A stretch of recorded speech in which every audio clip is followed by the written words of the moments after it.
guys, I am Chris Kaler. And I'm Amber Vaz, like a Jane cosplay, and today we're back again, guys, with Hunter x Hunter, episode 103. So last episode we met the little girl who's a champion at a certain board game whose name I forgot. Which name I forgot. It's not Go, because I remember what No, it's Go not Go. is. It's something that's specific to the show and the area where they are. And she's blind, so the strategy for Meruem was to basically learn strategy games, and what he figured out was that you can win any game if you learn the rhythm and disturb it, the rhythm of the other player. Mm-hmm. He's used his aura, he's used his appearance, he's used murder and corpses to disrupt that rhythm, but with that little girl who's blind, it might not happen. I don't think she's gonna be fazed by him. Yeah, so... me neither. And apparently she's gonna influence him and his faith, according to the narrator. So can't wait to see that. Yes, and meanwhile we got to learn what the ability of the chameleon. I forgot his name again, but Lemillion. What? Lemillion. No. That's his name. No. Yeah. I'm telling you, it's not his name. I'm gonna bet $50 on it. In any case, we learned what his true ability was. He can basically erase his existence, and he can also erase someone else's existence as long as he keeps his breath and touches that person. Which will be really an advantage. coming in handy against Miriam. Yes. Well, yes, if no one else knows about the strategy and they don't discover what it is until the final blow. And Gon is pretty much convinced that this technique might work well with Knuckle. Yes, so they're about to meet and maybe team up. I'm very excited for this, but in the meantime, I wanted to learn more about that little girl and see what's gonna happen. I'm also hoping that Kyuujin gonna be fine because he was bleeding to death. He is healing somewhere, so yeah, we'll get to see what happens this episode. Hopefully it goes well when they meet up with Knuckle. They can team up with the Chimera, and we get to see more of Meruem and the little girl.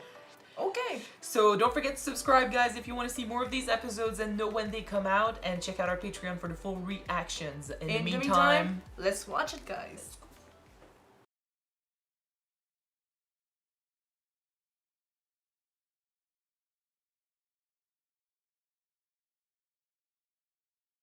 Okay. I knew it was gonna be interesting.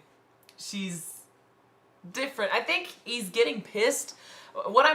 For now, he's not outwardly getting pissed at her, which is what I like, because he could just lash out, decide to, hurt her, make her, afraid of him and stuff, to play cheap tricks and disrupt her. But we kind of know that his plan right now is to destabilize his opponents, but I think, and to prove that he's right, that he can be able to be above them physically, and that's mentally. The thing, because I think what's upsetting him here is not so much that he's losing, it's that he planned for this to be easy and it's not. Mm-hmm. He sees humans as a lesser species, he sees mm-hmm. himself as above all of them, and then he meets this girl who he cannot beat. That's a challenge, and that's upsetting him, because he's been, she's bringing him back down to earth. For him to understand that he's not the perfect, ultimate, leader there. There are people out there who could beat him. So he's not perfect, he's not invincible. And not only is she human and she's defeating him, but she's a little girl. She's not that old. Nope. She's blind. She's not disrupted by him or anything. Like, her rhythm is just fine. And, it's interesting because I like how she started this. She played him without going all out, and he realized that, and he's like, oh, she's doing that because she doesn't think I can beat her. I can beat her. But the way she reacts, it's mostly like, oh, you did a great move and stuff. You're starting to pick it up. I might pick it up too, so you don't catch me. She's basically just happy to have a partner. Yeah. I don't know if other people don't want to play against her because she's just that good, or because she's different. I don't know, because she's a young girl and she doesn't fit. I'm pretty sure that many people would have probably been angry at her because they first underestimate her because she's blind, she's a girl, and two, she beat them, so she's blind, she's a girl, so they're gonna be angry maybe because they think that she's not a worthy opponent, even though that she is. I mean, just look at Beth Harmon from Queen's Gambit. Yeah. Like, the fact that she was a girl didn't go well with her at first. She probably beat many adult players, like people who were way older than she was, and just for example with Gon, with Killua, older people get mad when they get beat by kids. She's talking about herself, saying that she's stupid and that she doesn't, catch quickly onto things, and she doesn't see herself highly. But then when it comes to the game, I think she's just very passionate. She might love it so much that to find a partner that's willing to play her over and over and over again, despite the fact that she's beating him. I think she's just happy, and she knew he was he was starting the game for the first. He was playing the game for the first time. So she's going easy on him and she's adjusting, but she's not letting him win because, that would be insulting him, you know? But she's also doing it in a way that's not condescending. Sort of like, he was calling out the other players saying, you knew the game was over way before, way earlier, but you still kept going because you wouldn't admit that I was better and stuff. So they were fearing for their lives, of course, but they had a condescending tone about it, especially the last guy who was saying, I'm sick and stuff. Like, I'm not in the right headspace to be playing you, so your win isn't really a win. Like, they're not admitting anything, but she doesn't have to pretend or anything. She's just that good. So she plays him. She's just that good. She's just that good, and she's giving him a chance to, play fair, but she's not going to let him win. She's not going to, go easy on him, and she's gonna adapt. And he thought it was gonna be easy like the others, but it's not. And she's getting him worked up, but I'm excited to see where it's gonna go. So I like that. I like that her attitude towards the game, even though she is going easy on him at first, it doesn't look or sound or appear condescending compared to other players who had their pride. And she's not affected by him at all. I think because she can't see him. I don't know about our childhood or our at-home environment, but she said that her parents yelled at her many times. She called herself stupid, not that good, to quote her. And do you think that maybe she doesn't have a good at-home life? And the only thing that's good for her is just to play Gungi? But perhaps. I mean, she's blind, so it probably wasn't easy for her to, it's probably not easy for her to live her life and do things like other people do. So maybe her parents gave her hell because she was different. It's possible. I know she calls herself stupid, but you gotta be a genius to be that good at the game. Or maybe she sees it as the only thing she can be good at. And she drinks that game, she opens her eyes even though she can't see it, to connect with the game. Her aura changed when she prepared to play the game. She's just that into it. It's a complete switch from, before the game and during the game. Where before she's acting like she's a stupid little girl. She's putting her mind into it, so she's focusing. Yeah, she's definitely focused, and it shows. Hard into it, so it's completely different. But I don't know how it's gonna change or affect the king in the future, but I could perhaps see a hit of modesty when it comes to him and his abilities. If he keeps getting destroyed by this little girl. We were technically joking the last time that she was introduced to him, but we said as a joke that maybe she's gonna be able to taught him humanity. So perhaps maybe that isn't that far as a joke. That might happen in real life too. Humility and understanding that you need to stop acting like you're the best and you're the strongest and you're on your high horse and you look down at everyone because you don't think they can challenge you. That's his attitude, but maybe she can teach him through this that he's not perfect and there are people that could challenge him. Let's not forget also that right now with her attitude, for her, it looks like she considers him as a friend. Oh yeah, he's playing with her. Yeah. She doesn't understand. She doesn't fear him. She doesn't see that he's this bad, evil camera hands. Well, it's not like he kills people because he's considered to be above everybody else. It's not like he threatened her, so far. For now. Yeah, that's the thing. Like, I do fear the potential moment where he might start actively, shouting at her or actively threatening her. But you know what? I don't think that she will care. I think that maybe she might be used to it and gonna go with her... Either that or he won't do it at all. Happy attitude and just said, oh, it's okay. No, but either that or he won't do it at all because he's not in a position to threaten her. She is better than him. Yeah. Like, why would he threaten someone? It's a cheap way to win, you know? I was talking, disrupting the rhythm is the thing. I was saying, maybe he will, start using those tactics to disturb her rhythm, but it's true that if I think about it, those won't prove that he's better than her. Yeah. They will only prove that he's stronger physically, for sure, but it's a cheap win. So if he loses himself to that point, then he's fallen very, very low. But otherwise, maybe either he's gonna, lose it and start, being mean to her, or it's the complete opposite that's gonna happen. He's gonna literally start seeing this differently. We'll have to see. Right now he's gonna have to pissed. hope. Right now he's pissed, but Yeah. we'll see. Losing over and over again is never fun for anyone, but Oh no.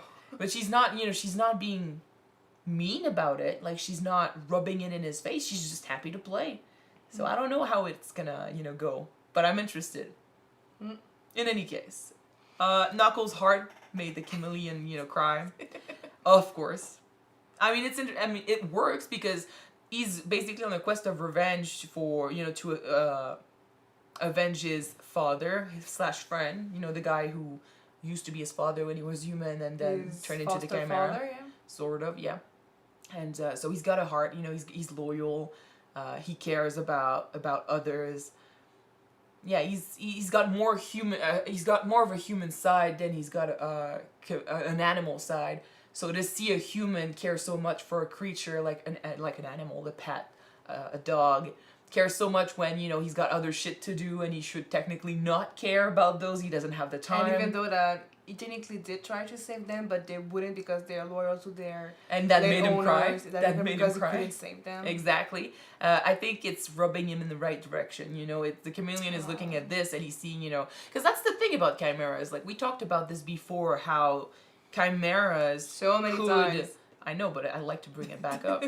How chimeras, some of them probably hate humans because they are seen as monsters, because they are different, because they wish they could maybe be accepted more, and just because of what what they look like or how they are or what they have to do for the queen back then and now for the king, they wouldn't be accepted by society, and they look at humans who think of themselves highly compared to the chimeras, and they would kill them without thinking, oh, they don't have emotions, they don't deserve to have emotions, I'll just kill those chimeras because they're monsters, when they're just as intelligent as other humans, and they should be treated exactly like that. Like, Gon was different than most humans, and we did notice that because he is giving them a chance, but most humans don't act like this.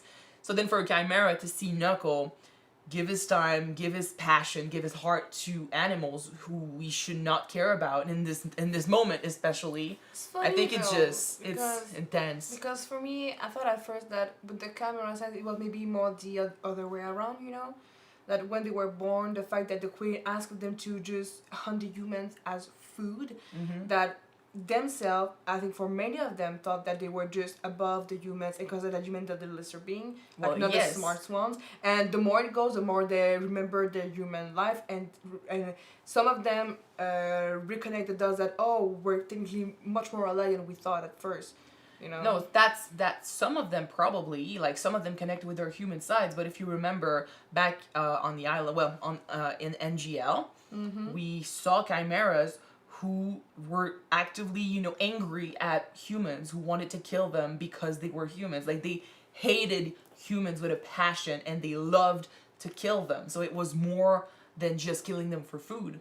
It was killing them for sport. It was killing them because of, because they hated them. They literally said, that they despised humans. So we talked about why that is, and that was, what I came up with. It's not everyone, not every chimera was like that. Like, some of them hunted humans only for food, and they would let, some human live. Some humans live because they don't need any more, so why kill them? So they let them live and they come back later when they need food. But others would kill anyone when they see them just cause. So I do have a theory that some chimeras feel like they are below the humans when technically they should be on the same level or higher.